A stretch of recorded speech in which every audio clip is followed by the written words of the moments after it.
Olá, irmãos e irmãs em Cristo. Venho aqui hoje gravar para vocês mais um vídeo do meu canal revelando as profecias da Bíblia.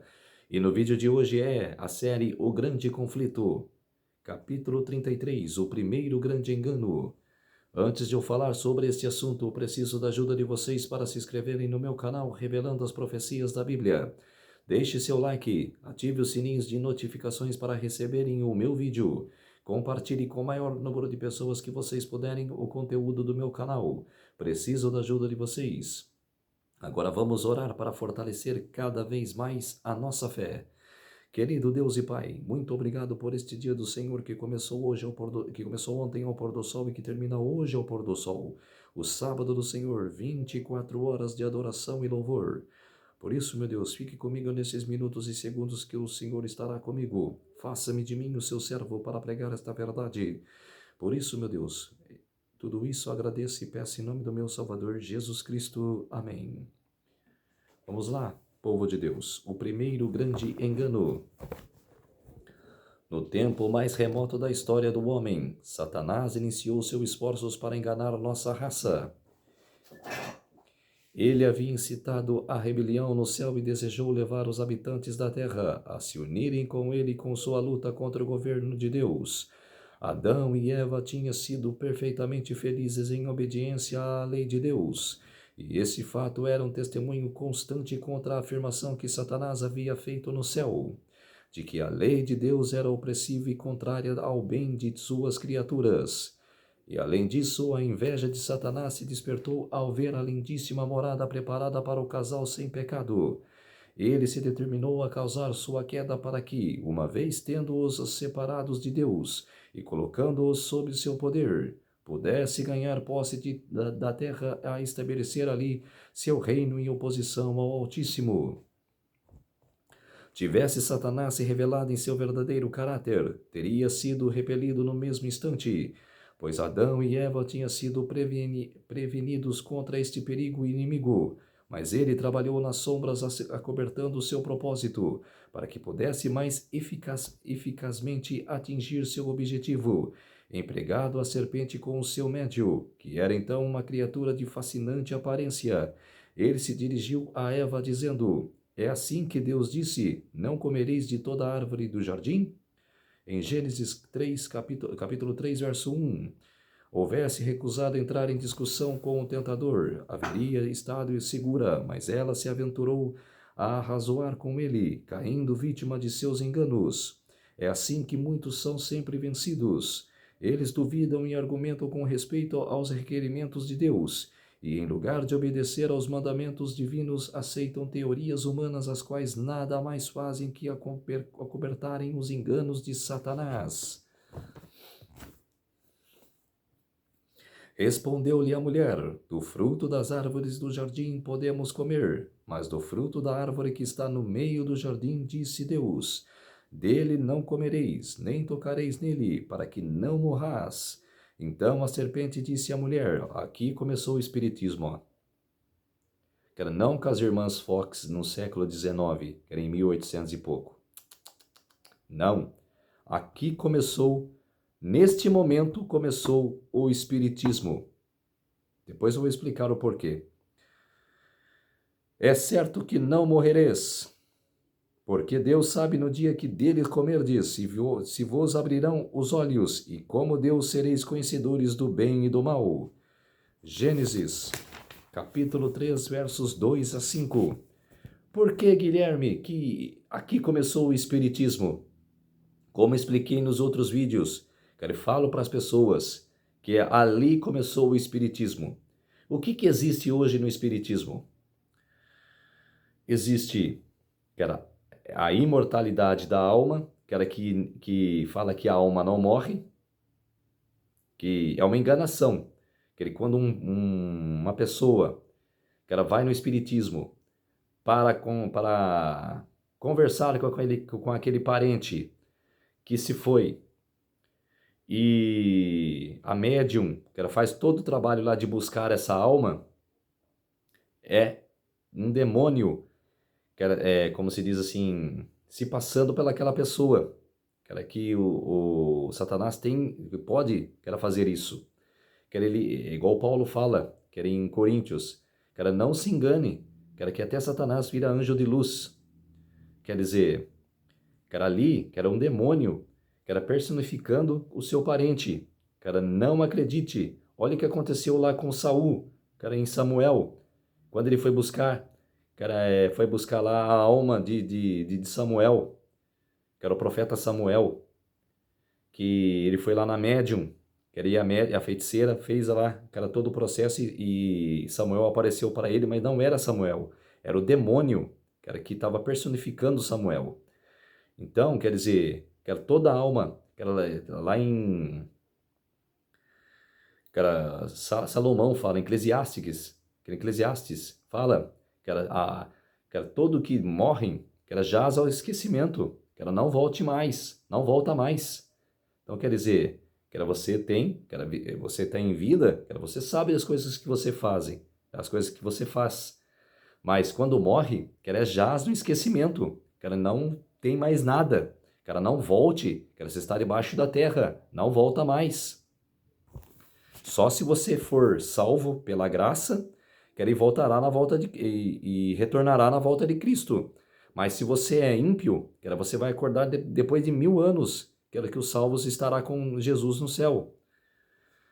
Ela declara. Então, quer dizer, por que ali é o Espiritismo? Porque acredita na imortalidade da alma, e Deus falou na Bíblia que todos nós somos, que nossa alma é mortal, quer dizer, que ela morre, que a nossa alma morre. Todo aquele que morrer em pecar, que pecar, morre. Toda alma que pecar, morre. Então, quer dizer, que no Espiritismo é a imortalidade da alma, que a alma nunca morre. Quer dizer, que era o que Satanás falou para Eva. Que era de toda sim, pode comer. Que era do dia que comerdes, que abrirão os seus olhos.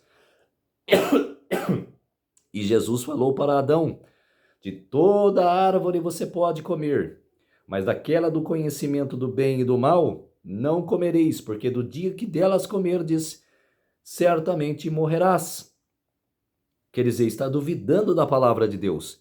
Se Jesus falou, certamente morrerás, porque vai morrer. Quer dizer, que o Espiritismo faz? O Espiritismo é o contrário. Não vai morrer. Então, quer dizer, é o Espiritismo ou não é? Ela declarou que eles se tornariam como Deus, possuindo maior sabedoria do que antes, e que seriam capazes de entrar em um estado superior da existência. Eva cedeu à tentação, e por meio de sua influência, Adão foi induzido a pecar. Aceitaram as palavras da serpente, de que Deus não quis dizer o que realmente tinha dito. Desconfiaram de seu Criador e imaginaram que ele estava restringindo sua liberdade, e que poderiam obter grande sabedoria e exaltação pela transgressão de sua lei. Quer dizer, desde aquela época, Satanás estava acusando a Deus de que toda alma tem que ter liberdade, de fazer o que quiserdes da vida. Que nós devemos ter liberdade, que nós devemos de fazer o que nós quisermos. Esquecer a palavra de Deus e fazer a barbúndia que for. Quer dizer, o que ele prega hoje, que ele pregava desde aquela época, que era há quase 6.000 anos atrás. Mas que Adão, depois de seu pecado, viu o sentido das palavras. No dia que delas comerdes, certamente morrerás. Viu significarem elas, como Satanás o havia levado a crer que estava para ser conduzido para um estado mais exaltado da existência. Então, certamente haveria grande bem para ser ganho a transgressão, e Satanás seria provado a ser um benfeitor da raça. Todavia, Adão comprovou que não era esse o sentido da declaração divina. Deus declarou que, como uma penalidade pelo seu pecado, o homem deveria retornar para o solo de onde foi tomado. Tu és pó, e ao pó tornarás. Quer dizer, todos nós somos pós, e do pó retornará. coisa, aquela que fala que nós somos a imortalidade da alma, é mentira. Somos mortal. Toda alma que pecar morre. Morre.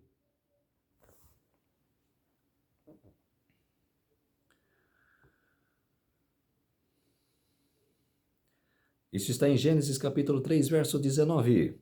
As palavras de Satanás, vossos olhos serão abertos, provaram ser verdadeira apenas nesse sentido. Depois que Adão e Eva desobedeceram a Deus, seus olhos foram abertos para discernir sua tolice. Conheceram o mal e provaram o amargo fruto da transgressão. E no meio do Éden crescia a árvore da vida, cujo fruto tinha de perpetuar a vida. Houve Adão permanecido obediente a Deus, teria direito a gozar livre acesso a esta árvore e haveria vivido eternamente. Mas quando ele pecou, ficou privado de participar da árvore da vida e tomou-se sujeito à morte. A divina sentença, tu és pó e ao pó tornarás, aponta para a completa extinção da vida. A imortalidade prometida ao homem sobre a condição de obediência, foi predita pela transgressão. Adão não podia transmitir para sua posteridade aquilo que não possuía, e não teria havido esperança para a raça caída. Não tivesse Deus, pelo sacrifício de seu filho, posto a imortalidade ao seu alcance, enquanto a morte assim passou a todos os homens.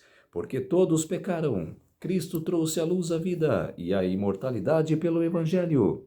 Romanos 5,12, 2 Timóteo capítulo 1, verso 10. E somente mediante a Cristo a imortalidade pode ser obtida. Jesus disse, quem crê no Filho tem a vida eterna.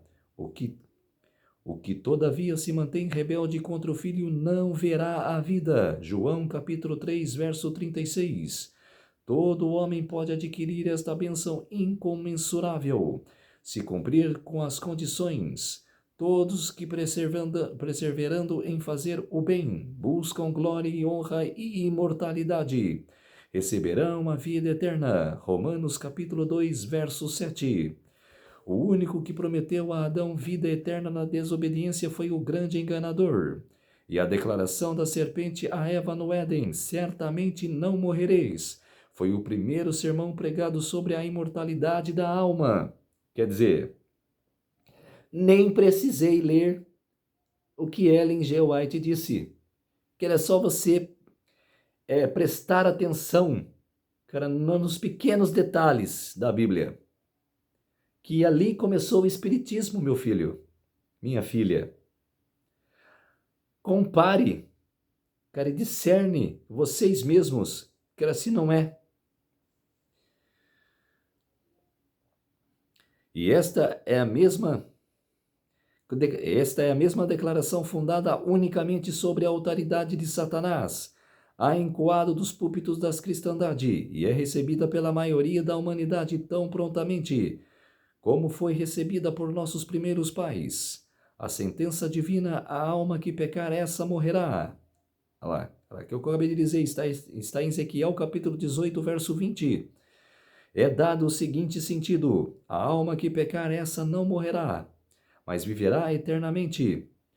Nós não podemos senão admirar a estranha obstinação a qual rendem os homens tão crédulos com respeito às palavras de Satanás, e então incrédulos em consideração com as palavras de Deus. Quer dizer, hoje está esquecida que era a palavra de Deus. Quer dizer, era que falam para eles, a alma que pecar, essa não morrerá. Claro que morrerá. Ela vai achando você que não. Que ela morrerá. Se Deus falou na Bíblia, que ela morrerá. Tivesse o homem, depois de sua queda, livre acesso à árvore da vida, teria vivido para sempre, e assim o pecado seria imortalizado. Mas querubins em uma espada flamejante guardaram o caminho da árvore da vida. Gênesis capítulo 3, verso 24. E nenhum membro da família de Adão tem sido permitido ultrapassar esta barreira e participar do fruto da vida. Por conseguinte, não há nenhum pecado imortal. Quer dizer, cara, olha Davi. Cara, Davi quebrou 2 mandamentos dos 10. Ele quebrou o mandamento, que era da não adulterarás, e quebrou o mandamento de não matarás.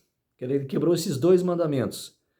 Que era não adulterarás com Batseba, que era a mulher de Urias, o melenita, e matou Urias. Quer dizer, ele quebrou dois mandamentos.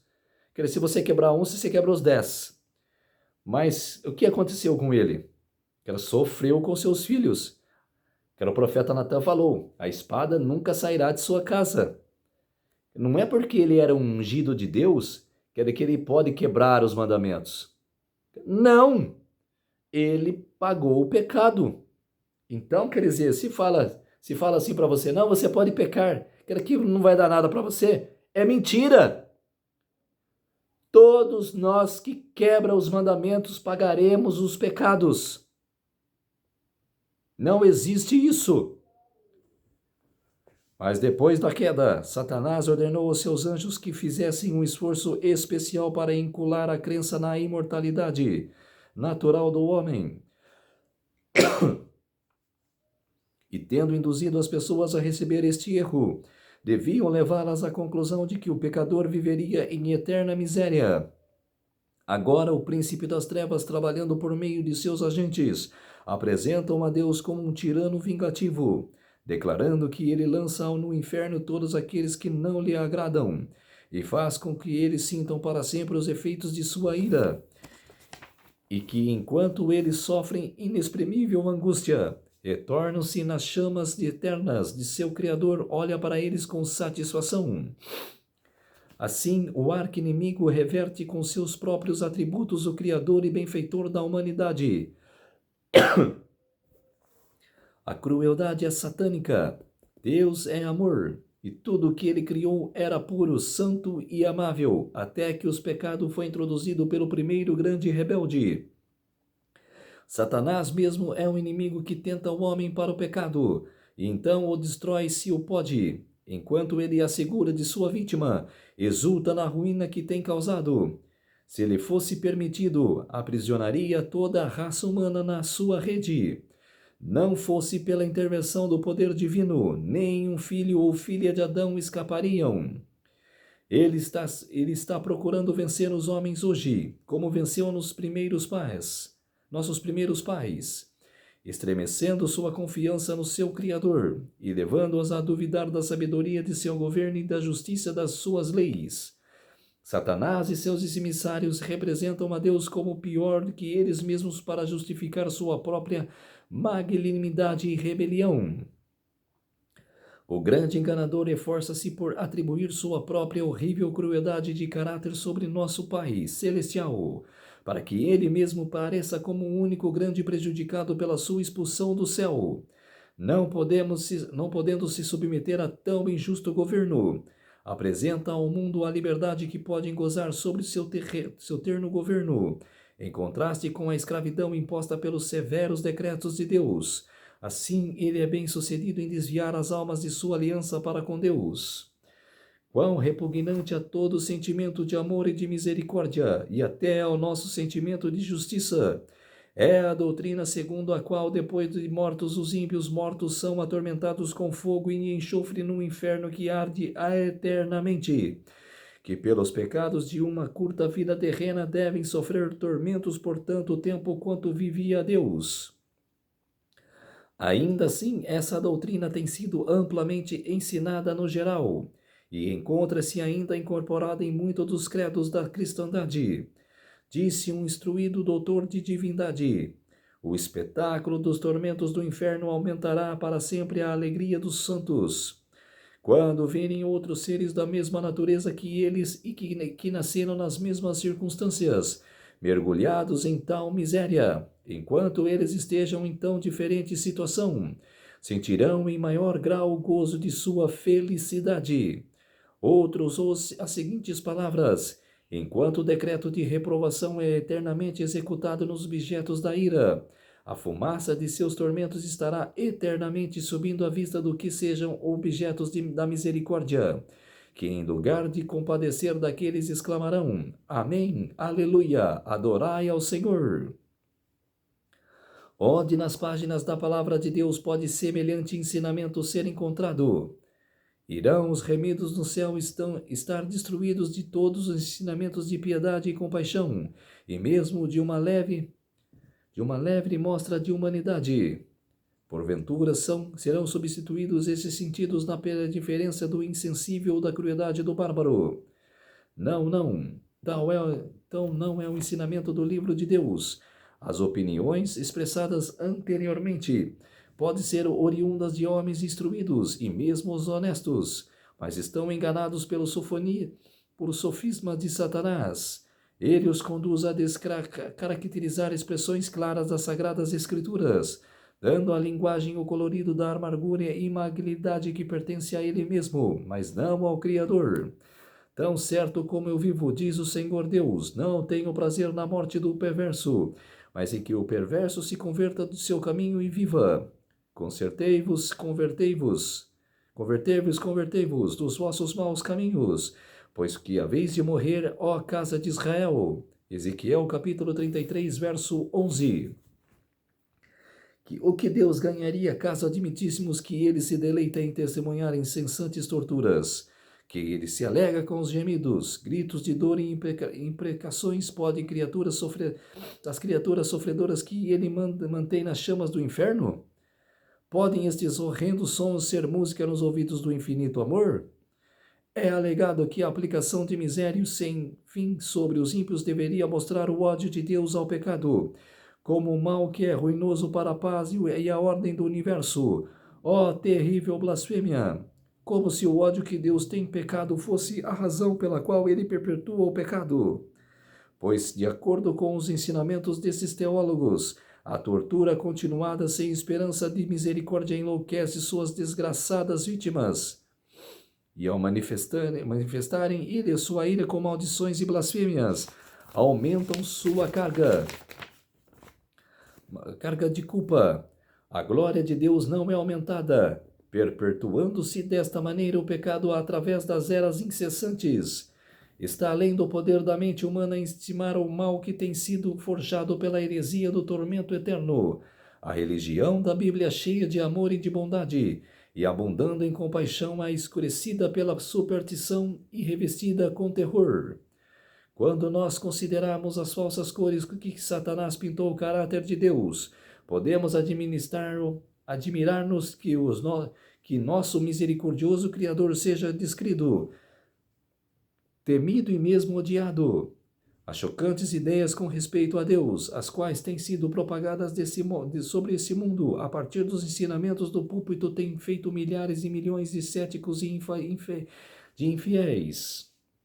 A teoria do tormento eterno é uma das falsas doutrinas que continuem o vinho das abominações de Babilônia, o qual dá a beber a todas as nações. Apocalipse capítulo 14, verso 8 e capítulo 17, verso 2. Que os ministros de Cristo possam ter aceitado esta heresia e proclamando de púlpito sagrado é verdadeiramente um mistério. Eles a receberam de Roma, como receberam também o falso sábado. É certo que ela tem sido ensinada por homens importantes e bons, mas a luz nesse assunto não lhes havia sido dada como tem sido a nós. Eles eram responsáveis somente pela luz a qual brilhou no seu tempo. Nós temos que responder por aquela que brilha em nosso dia. Se nos afastamos do testemunho da palavra de Deus e aceitamos falsas doutrinas porque nossos pais o ensinaram, caímos sobre a condenação pronunciada sobre Babilônia.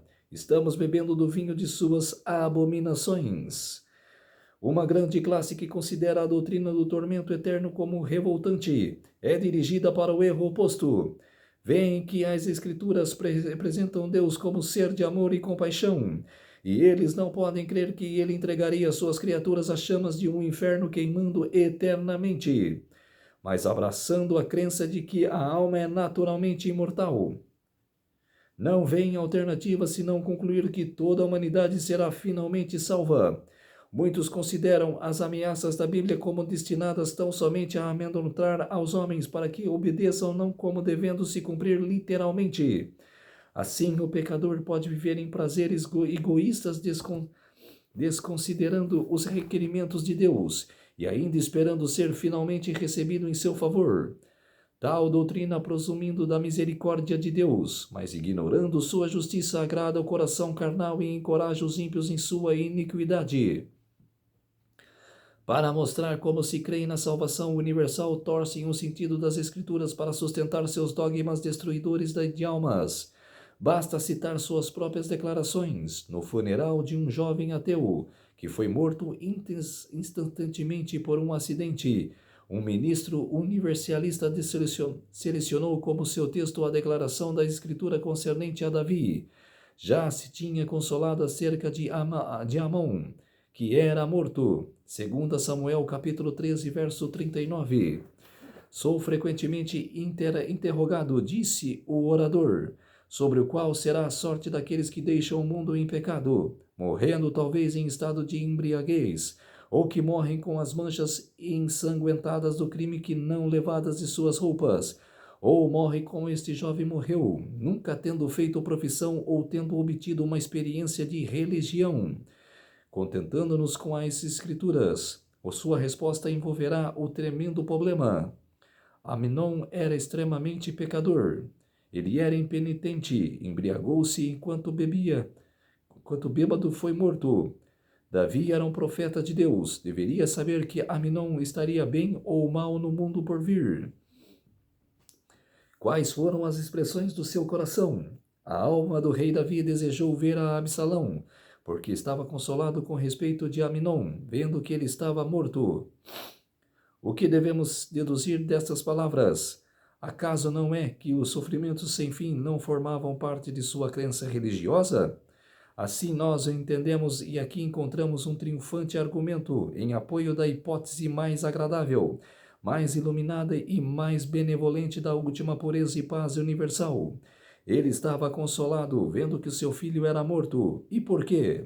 Porque pelo olho da profecia, ele podia olhar adiante no glorioso futuro e ver que aquele filho, muito longe de todas as tentações, liberto do cativeiro e purificado das corrupções do pecado, e depois de haver sido suficientemente purificado e iluminado, admitindo a assembleia de espíritos elevados e felizes, seu único conforto era que, sendo removido do presente estado de pecado e sofrimento, seu amado filho havia ido para onde os mais sublimes sopros do Santo Espírito seriam derramados sobre sua escurecida alma, onde sua mente seria aberta para a sabedoria do céu e as doces êxtases do amor imortal. E assim preparado com uma natureza santificada para gozar do descanso e a comunhão da herança eterna. Nestes pensamentos nós damos a entender que cremos que a salvação do céu não depende em nada que possamos fazer nesta vida, nem de uma mudança atual de coração, nem de uma crença atual ou uma profissão atual de religião. Assim, o professo ministro de Cristo reitera a mentira, dita pela serpente no Éden. É certo que não morrereis. No dia que comerdes dele, vossos olhos se abrirão e sereis como Deus. Ele declara que o mais vil dos pecadores, o homicida, o ladrão e o adultério, serão preparados depois da morte para entrar na glória imortal. De onde tira suas conclusões esse pervertador das Sagradas Escrituras? De uma simples sentença expressando a submissão de Davi, a dispensação da providência. Sua alma desejou ver a Absalão, porque estava consolado com respeito a Aminon, que era morto. A agudeza deste pesar havia sido abandonado com o tempo, e seus pensamentos se voltaram da morte para o filho vivo, autobanido pelo medo de justa punição por seu crime. Foi levado imediatamente para a morada da bem-aventurança, para ser purificado e preparado ali para a sociedade dos anjos imaculados. Fábula agradável, por certo muito apropriada para satisfazer o coração carnal. É a própria doutrina de Satanás e produz efeito efetivamente surpreendermos que tal instrução a iniquidade abunde.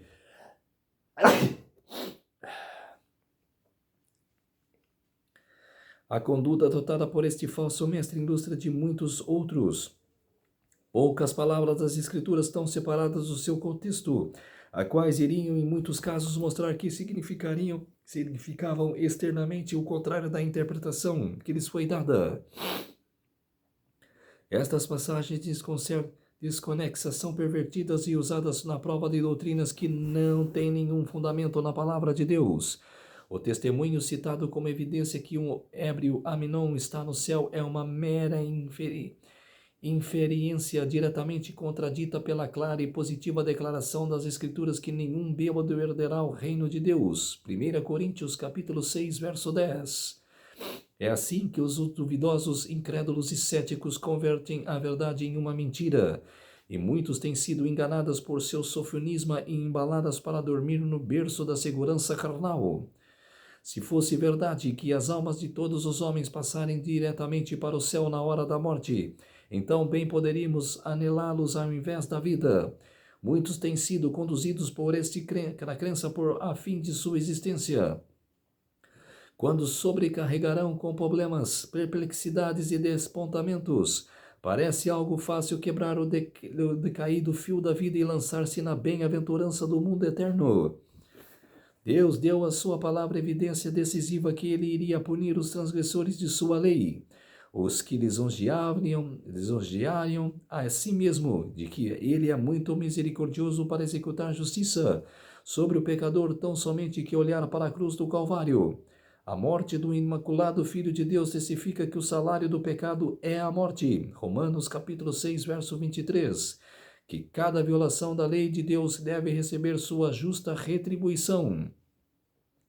Cristo o Imaculado tornou-se pecado pelo homem. Ele carrega a culpa da transgressão e o encobrimento da face de seu Pai. Teve o seu coração partido e sua vida aniquilada. E este sacrifício foi feito para que os pecadores pudessem ser redimidos. De nenhuma outra maneira poderia o homem ser liberto da penalidade do pecado. Toda alma que se negue a tornar-se participante da expiação conseguida a tal preço deve carregar em sua própria pessoa a culpa e a punição pela transgressão. Permitamos-nos considerar que a Bíblia ensina concernente aos ímpios e impenitentes, os quais os universalistas localizam no céu como santos e felizes anjos. A quem tem sede darei de graça da fonte da água da vida. Apocalipse capítulo 21, verso 6. Esta promessa é só para aqueles que têm sede, ninguém exceto aqueles que sentem a necessidade da água da vida. Aos que buscarem com a perda de todas as outras coisas, receberá. O vencedor herdará estas coisas, e eu lhe serei Deus, e ele me será filho. Apocalipse capítulo 21, verso 7. Aqui também condições são especificadas. Para herdar todas as coisas devemos resistir ao pecado e vencê-lo.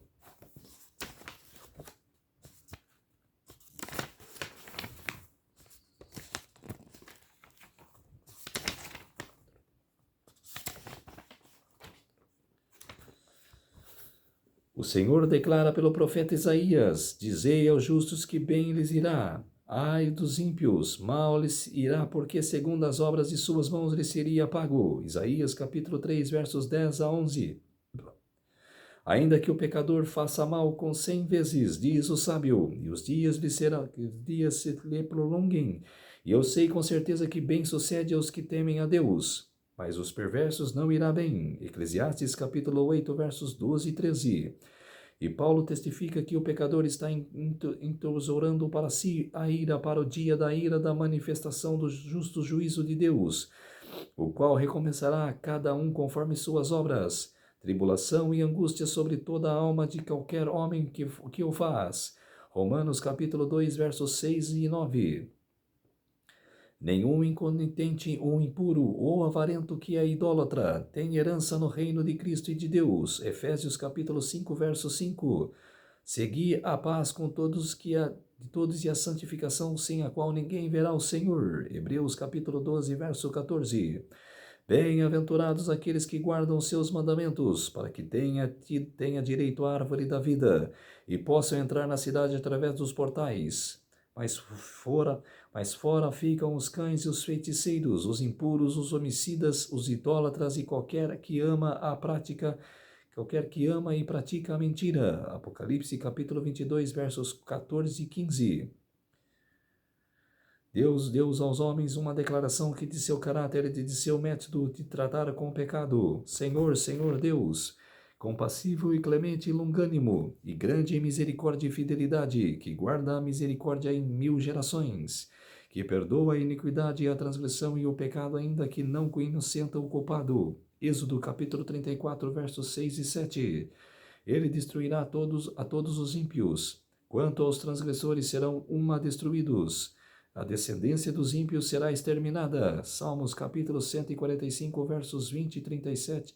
Verso 20, capítulo 37, verso 38. O poder e a autoridade do governo divino serão empregados para subverter a rebelião. E ainda todas as manifestações de sua justiça retribuidora estarão perfeitamente em harmonia com o caráter de Deus como ser misericordioso, longânimo e benevolente. Deus não força a vontade nem o juízo de ninguém. Não tem prazer em uma obediência escrava. Deseja que as criaturas saídas de suas mãos o amem porque ele é digno de amor. Quer que obedeçam por possuírem uma apreciação inteligente de sua sabedoria, justiça e benevolência. E todos os que têm uma justa concepção destas qualidades o amarão porque são atraídos a ele pela admiração de seus atributos. Os princípios de bondade, misericórdia e amor ensinados e simplificados por nosso Salvador são uma transgressão da vontade e do caráter de Deus. Cristo declarou que não ensinava nada, exceto aquilo que havia recebido de seu Pai. Os princípios do governo divino estão em perfeita harmonia com o preceito do Salvador. Amai os vossos inimigos. Deus escuta sua justiça sobre os ímpios para o bem do universo, e mesmo para o bem daqueles sobre quem recaía os seus juízos. O faria feliz se pudesse fazê-lo de acordo com as leis de seu governo e a justiça de seu caráter. Os rodeia com os toques de seu amor, garante-lhes um conhecimento da sua lei e segue-os com a oferta de sua misericórdia. Mas eles desprezam seu amor, anulam sua lei e rejeitam sua misericórdia. Enquanto estão continuamente recebendo seus dons, desonram o doador, odeiam Deus porque sabem que ele aborrece seus pecados. O Senhor suporta por muito tempo sua perversidade, mas a hora decisiva chegará, ao fim. Quando seu destino estiver para ser decidido, irá então ele pretender esses rebeldes para o seu lado? Irá forçá-los a fazer sua vontade? Aqueles que têm escolhido a Satanás como seu líder e têm sido controlados pelo seu poder, não estão preparados para entrar na presença de Deus. Orgulho, engano, lenciosidade e crueldade arraigaram-se em seu caráter. Podem eles entrar no céu para morar eternamente com aqueles que desprezam e odeiam na terra? E odiaram na terra? A verdade nunca será agradável para o mentiroso. A mansidão não satisfará a vaidade e o orgulho.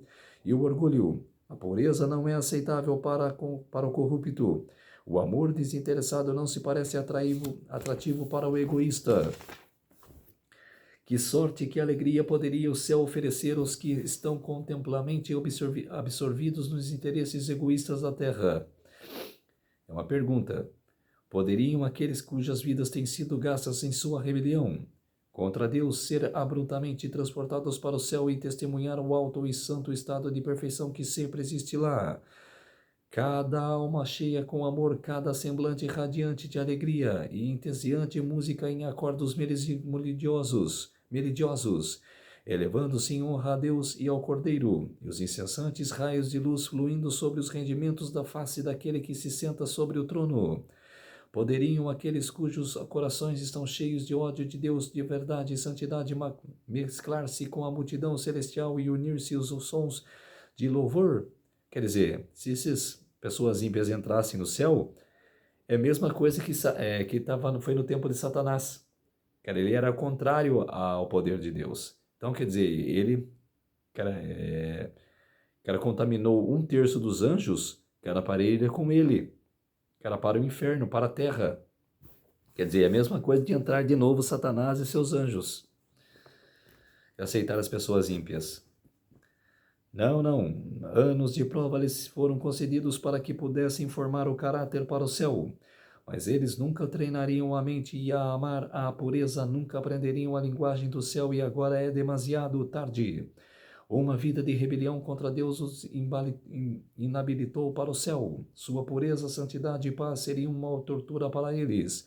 A glória de Deus ser-lhes-á um fogo consumidor. Iriam ansiar fugir daquele santo lugar. Receberiam de bom grado a destruição para que pudessem ser escondidos da face daquele que morreu para redimi-los. O destino dos ímpios é determinado por sua própria escolha. Sua exclusão do céu é um ato de sua própria vontade, um ato de justiça e misericórdia da parte de Deus. Como as águas do dilúvio, as chamas do grande dia proclamarão o veredito de Deus que os ímpios são incuráveis. Eles não têm nenhuma disposição de submeter à autoridade divina. Têm sido exercitados na revolta. E quando a vida está finalizada, é demasiado tarde para desviar a corrente de seus pensamentos na direção oposta. Demasiado tarde para volver da transgressão para a obediência, do ódio para o amor. Ao poupar a vida de Caim, o homicida, Deus deu ao mundo um exemplo de qual seria o resultado de permitir ao pecador continuar vivendo uma vida de desfreada iniquidade.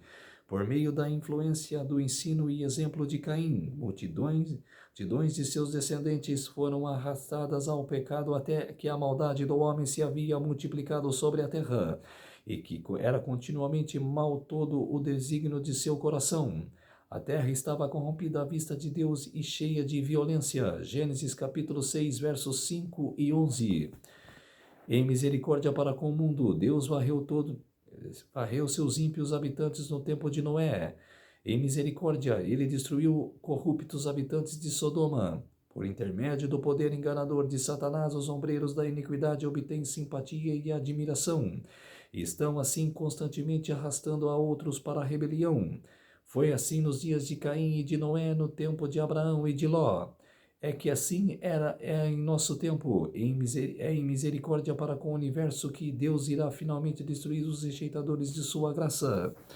Porque o salário do pecado é a morte, mas dom gratuito de Deus é a vida eterna em Cristo Jesus nosso Senhor. Romanos capítulo 6, verso 23. Enquanto a vida é a herança dos justos, a morte é a porção dos ímpios. Moisés declarou a Israel: vê que ponho hoje a vida e bem e a morte e o mal. Deuteronômio capítulo 30, verso 15. A morte a qual se referem essas escrituras não é aquela pronunciada sobre Adão, pois toda a humanidade sofre a penalidade de sua transgressão. É ela a segunda morte, que é posta em contraste com a vida eterna. Em consciência do pecado de Adão, a morte passou toda a raça humana. Todos descem igualmente à tumba, e por meio das provisões do plano da salvação, todos estão para serem traduzidos para fora das suas sepulturas. Haverá ressurreição tanto de justos como dos injustos. Atos capítulo 24, verso 15. Porque assim como em Adão todos morrem, assim também todos serão vivificados em Cristo. 1 Coríntios capítulo 15, verso 22. Mas é feita uma distinção entre as duas classes que serão ressuscitadas. Todos os que se acham nos túmulos ouvirão a sua voz, e sairão os que tiverem feito o bem para a ressurreição da vida, os que tiverem praticado o mal para a ressurreição do juízo. João capítulo 5, versos 28 e 29. Aqueles que forem tidos por desígnios da ressurreição da vida são abençoados e santos.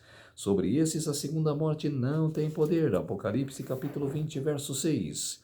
Mas aqueles que não têm por meio de arrependimento e fé assegurado perdão, devem receber a penalidade da transgressão. O salário do pecado. Eles sofrerão punição variando em duração e intensidade, de acordo com suas obras, mas terminando finalmente na segunda morte. Como em conformidade com sua justiça e com sua misericórdia, é improvisível para Deus salvar o pecador nos seus pecados. Priva-os da existência a qual suas transgressões já tinham compreendido, a de qual se tem mostrado ele mesmo indigno, diz um inspirado escritor. Mas um pouco de tempo já não existirá o ímpio. Procurarás o seu lugar e não acharás. Salmos capítulo 37, verso 10. E o outro declara: serão como se nunca estivessem sido. Obadias capítulo 16. Cobertos com infâmia, eles caem em desprezado e desesperado e eterno esquecimento. Assim será posto um fim ao pecado com toda a maldição e ruína que resultem dele, diz o salmista. Destrói o ímpio e para todo o sempre lhes apaga o nome. Quanto aos inimigos estão consumados, com suas ruínas são perpétuas. Salmos capítulo 9, versos 5 e 6. João, no Apocalipse, olhando adiante para a eternidade, ouve uma antífona universal de louvor imperturbada por nenhuma nota de desarmonia. Todas as criaturas no céu e na terra foram ouvidas rendendo glória a Deus. Apocalipse capítulo 5, verso 13. Não haverá então almas perdidas para blasfemar a Deus, retorcendo-se em um tormento sem fim. Não haverá seres retorcendo no inferno e unindo seus gritos com os cantos dos eleitos. Sobre o erro fundamental da imortalidade natural repousa a doutrina da consciência na morte, uma doutrina que, como a do tormento eterno, é oposta aos ensinamentos das Escrituras, aos ditames da razão e aos sentimentos da humanidade. De acordo com a crença popular, os redimidos no céu estão inteirados de tudo o que acontece na terra, e especialmente com as vidas dos amigos que eles deixaram para trás. Mas como poderia ser uma fonte de alegria para os mortos o conhecimento das aflições e angústia dos vivos, para testemunhar os pecados cometidos por seus próprios queridos e vê-los suportar todos os sofrimentos, desapontando em angústias da vida? Quando das bênçãos do céu seriam aproveitadas por aqueles que estariam partindo sobre seus amigos na terra? E quão absolutamente revoltante é a crença de que assim o sopro deixa o corpo, a alma do impeniente é lançada nas chamas do inferno. Em que abismos de angústia devem ser mergulhados aqueles que veem seus amigos passando para sepultar desesperados para entrar em sua eternidade de maldição e pecado. Muitos têm sido arrastados à loucura por este atormentador pensamento. O que dizem as Escrituras concernente a essas coisas? Davi declara que o homem não é consciente na morte. Sai-lhes o espírito e eles tornam ao pó. Neste mesmo dia perecem todos os seus desígnios. Salmos capítulo 146, verso 4. Salomão dá o mesmo testemunho, porque os que vivem sabem que hão de morrer, mas os mortos não sabem de coisa alguma. Amor, ódio e inveja para eles já pereceram, já as esqueceram. Para sempre não têm eles parte em coisa alguma do que já faz debaixo do sol. Para onde tu vás não há obra, nem projetos, nem conhecimento, nem sabedoria alguma. Eclesiastes capítulo 9, versos 5, 6 e 10. Mas quer dizer, que as pessoas se esqueceram dessa passagem. Quer dizer, ela crê na imortalidade da alma. Quando, em resposta à sua oração, a vida de Ezequias foi prolongada por 15 anos, o agradecido rei rendeu a Deus um tributo de louvor por sua grande misericórdia. Em seu canto ele conta a razão para a qual assim ele regozija. A sepultura não te pode louvar, nem a morte glorificar-te. Não esperam em tua fidelidade os que descem à cova. Os vivos, somente os vivos, estes te louvam como hoje eu faço. Isaías capítulo 38, versos 18 e 19. A teologia popular apresenta os justos mortos como estando no céu, tendo entrado na bem-aventurança e louvando a Deus com língua imortal. Mas Ezequias não pode haver tal gloriosa perspectiva na morte. Suas palavras concordaram com o testemunho do salmista, pois na morte não há recordação de ti. No sepulcro, quem te dará louvor? Salmos capítulo 6, verso 5. Os mortos não louvam ao Senhor, nem os descem à região do silêncio. Salmos capítulo 115, verso 17. Pedro, no dia de Pentecostes, declarou que o patriarca Davi morreu e foi sepultado, e o seu túmulo permanece entre nós até hoje. Porque Davi não subiu aos céus, em Atos capítulo 2, versos 29 e 34. O fato de que Davi permanecerá no sepulcro até o dia da ressurreição prova que os justos não vão para o céu quando morrem. É somente por meio da ressurreição e em virtude do fato de que Cristo ressuscitou, que Davi poderá afinal se sentar à mão direita de Deus.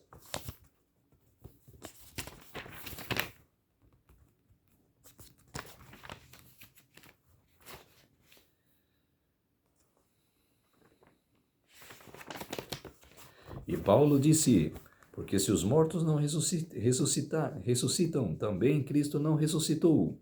E se Cristo não ressuscitou, é vã a vossa fé, e ainda permaneceis em vossos pecados, e ainda amais os que dormiram em Cristo estão perdidos. Isso está em 1 Coríntios capítulo 15, versos 16 e 18. Quer dizer, que ele estava na minha genealogia, que era que Cristo, que ela não ressuscitou, que então nós não receberíamos a salvação, que nós estaríamos perdidos hoje.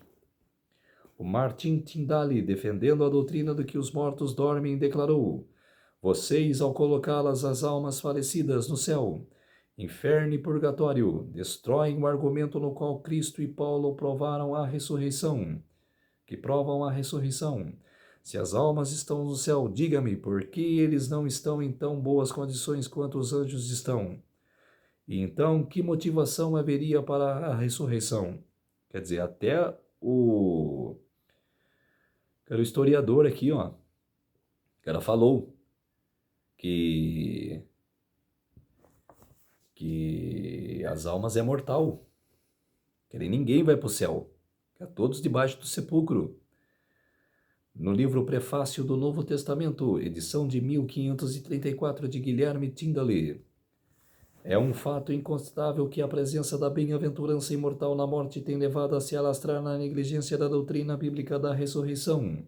Esta tendência foi apontada pelo Dr. Adão Clarke, o qual cedo no presente século disse: a doutrina da ressurreição parece ter sido considerada de muito maior consequência entre os primitivos cristãos o que é o de agora. Como pode ser isso? Os apóstolos estavam continuamente insistindo nela, e por meio dela incitando os seguidores de Cristo à diligência, obediência e ânimo. E os seus sucessores do presente dia raramente o mencionam. Tal como os apóstolos pregaram, os primitivos cristãos creram, e tal como nós pregamos, nossos ouvintes creem. Não há doutrina no Evangelho a qual é a mais importante, e não há doutrina no presente sistema de pregação a qual é tratada com mais desprezo. Comentário sobre o Novo Testamento, no volume 2, acerca de 1 Coríntios 15. Isto tem continuado até que a gloriosa verdade da ressurreição tem sido quase está completamente obscurecida e perdida de vista pelo mundo cristão. Assim, o reconhecido escritor religioso, comentando as palavras de Paulo em 1 Tessalonicenses capítulo 4, versos 13 a 18, diz: para todos os fins práticos de consolo, a doutrina da bendita imortalidade dos justos toma para nós o lugar de qualquer duvidosa doutrina da segunda vinda do Senhor. Quando morremos, o Senhor vem para nós. Isso é o que temos de esperar e para que devemos estar vigilantes. Os mortos já têm entrado na glória. Eles não esperam pela trombeta para receber seu julgamento e bem-aventurança. Quer dizer, era uma blasfêmia da Igreja Católica que prega isso. Quando Jesus estava a ponto de deixar os seus discípulos, não lhes disse que iriam logo se reunir com ele. Vou preparar-vos lugar. E ele disse: e quando eu for e vos preparar lugar, voltarei e vos receberei para mim mesmo. Que promessa maravilhosa!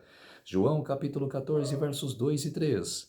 Paulo posteriormente diz que o Senhor mesmo, dada a sua palavra de ordem, ouvida a voz do arcanjo e ressoada a trombeta de Deus, descerá dos céus, e os mortos em Cristo ressuscitarão primeiro. Depois nós, os vivos, o que ficarmos, seremos arrebatados juntamente com eles entre as nuvens para o encontro do Senhor nos ares, e assim estaremos para sempre com o Senhor. E acrescenta: consolai-vos, pois, uns aos outros com essas palavras. 1 Tessalonicenses capítulo 4, versos 16 a 18. Qual é o grande o contraste entre as palavras do conforto e as dos ministros universalistas citadas anteriormente. Este último consola os ânimos enlutados com a segurança de que, por mais pecaminoso que houvesse sido e falecido, após haverem exalado que o seu último suspiro será recebido entre os anjos, Paulo dirige aos seus irmãos para a futura vinda do Senhor, quando as correntes serão quebradas e os mortos em Cristo serão ressuscitados para a vida eterna. Antes de qualquer um entrar na mansão dos bem-aventurados, seus casos devem ser investigados e seu caráter e seus atos passam em revista diante de Deus. Todos devem ser julgados de acordo com as coisas escritas nos livros e ser recompensados segundo hajam sucedido suas obras. Esse juízo não é realizado no momento da morte. Note as palavras de Paulo. Porquanto estabeleceu um dia em que há de julgar o mundo com justiça, por meio de um varão que destinou e acreditou diante de todos, ressuscitando-o dentre os mortos. Atos capítulo 17, verso 31. Aqui o apóstolo claramente declarou que um tempo especificado, portanto, o futuro foi estabelecido para o julgamento do mundo. Judas se refere àquele mesmo período, e os anjos que não guardaram seu estado original, mas abandonaram seu próprio domicílio. Ele tem guardado sobre Tebas em algemas e eternas, para o juízo do grande dia. E novamente ele cita as palavras de Enoque: Eis que veio o Senhor entre as nuvens, entre suas santas miríades, para exercer juízo contra todos.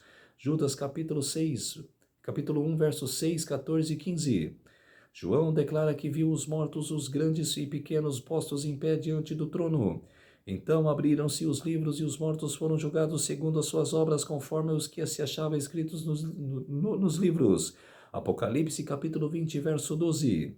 Mas se os mortos já estão gozando as bênçãos do céu ou retornando-se nas chamas do inferno, qual a necessidade de julgamento no futuro? Cara, nenhum. Cara, se isso for verdade, cara, nenhum. Cara, fundamento. Mas isso não é verdade, isso é mentira.